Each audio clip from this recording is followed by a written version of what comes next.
Hello, everybody. I am so tired today that I don't even have the energy to type out a blog post, and so I thought that today I would do a video blog, and my hope is that this is something you find beneficial. I thought I'd tell you why I'm so tired. I am so tired because of these little guys right here. These are North County Church of Christ Minister Growth Reviews. So, I have been doing these all week long, and I know that there are a lot of churches that kind of frown on things like this because they think that they reek of professionalism and what have you. But I've always found it to be helpful to me as I've been reviewed over the years to get some honest feedback from people that I really care, that they appreciate the job that I'm doing and are willing to give me constructive feedback and let me know how I can find the next level.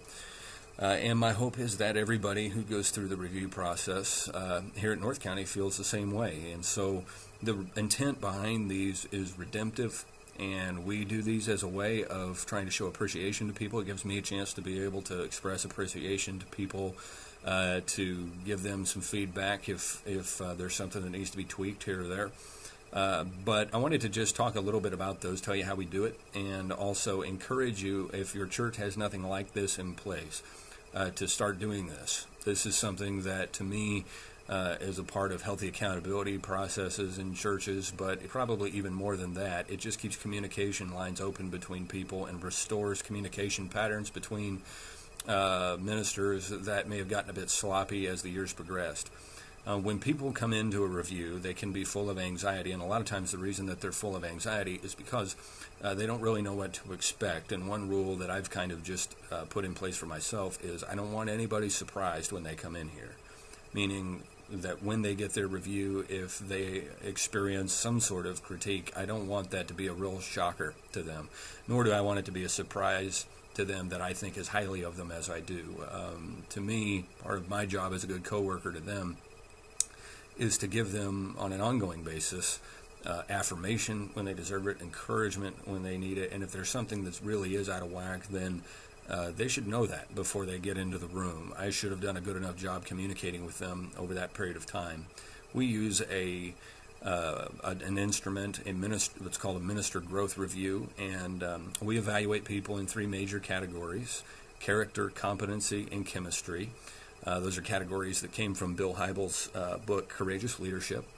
And they just, in a nutshell, really wrapped up really the three elements that a minister needs to have as they go about their ministry. And under each of those 3 points, there are 10 different items that are listed there, and we evaluate people on a 1 to 5 scale on those different areas. On the back side of that, on the second page rather, there is a pros section where one section deals with these are the minister's primary strengths, things they do really, really well. The other section is to describe areas that may need attention over the upcoming year. And then the third is kind of free space for you to be able to add any extra comments. It's usually a place where I say, I just really love working with this person. I hope I get to keep working with them for a long time. But we go through those line by line.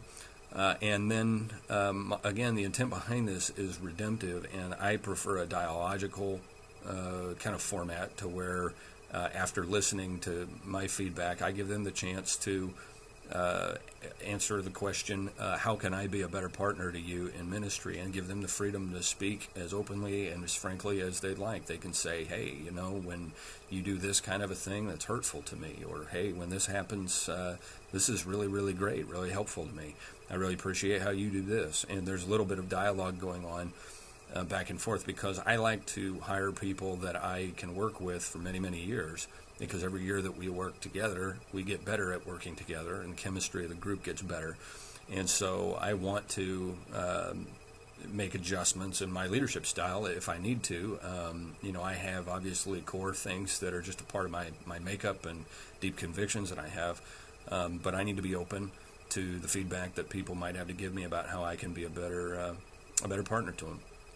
I want to suggest that whoever is doing the evaluation actually has some basis for evaluation. That means, in my experience, it's not good or really helpful, for instance, for an elder group to evaluate ministers that they don't actually witness the work product of those ministers. we day in and day out. And so my recommendation would be, if you've got a multi-person staff, is that the minister, whoever they may be, is the one doing the evaluations, and then the minister, who I believe needs evaluation at least as regularly as the others on staff, that evaluation be done by the elders.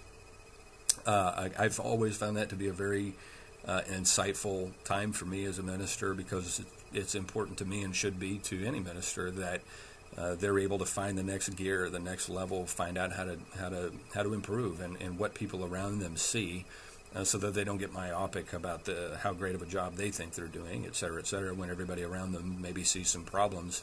And then I think it's important for them to have a time where they get affirmed as well. And it's good for a preacher, for instance, to hear the elders say, "Hey, we appreciate you. We appreciate the job you do. Appreciate these things, and boy, you're really good at this." And then to hear if there's any heartburn going on in the room, that they can hear that as well. So I would remember that. Remember, no surprises. Don't let anybody be surprised when they come in there. The intent behind these is redemptive. And then I also like to ask people as well about job satisfaction, if you will, or what I can do to be more helpful to them, because I want to know if people enjoy working here.